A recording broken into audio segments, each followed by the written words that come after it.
Join us now for Education Matters, a weekly look at the real people and real stories in education across North Carolina.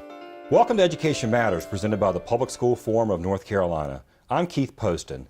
Dan Forrest was elected Lieutenant Governor in 2012 and re-elected in 2016. Since his election, education has been one of his top priorities, particularly in the area of digital learning and school choice. We're going to talk about those issues and many more with him as he joins us for the full show today.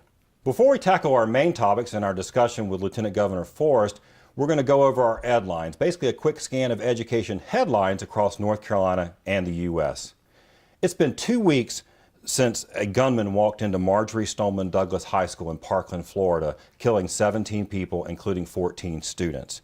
Unlike previous mass shootings that faded from the headlines after only a few days, this one has stayed in the headlines and has really sparked a national debate and a debate here in North Carolina about how best to protect students.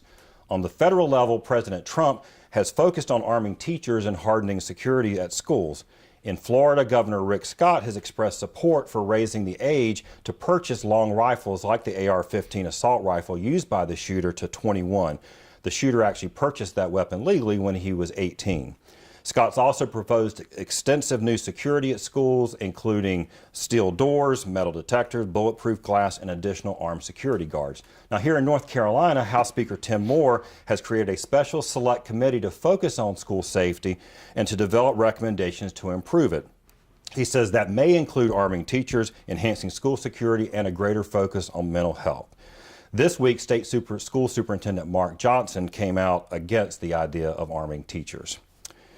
Last week, the head of the Education Commission of the states was in North Carolina, and he said one of the areas that North Carolina may be nation leading in is in the number of commissions and task forces we have working on education right now. That was certainly on display last week. The Governor's Commission on Access to a Sound Basic Education met and focused on school funding and school funding inequities across North Carolina. A new joint legislative committee looking at whether to break up large school districts opened its first meeting.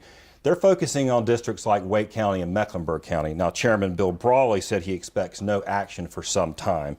And finally, the Joint Legislative Task Force on Education Finance Reform met and focused primarily on charter school funding and heard presentations about how charters are funded in North Carolina, with charter school proponents asking for increased funding from the state for charters.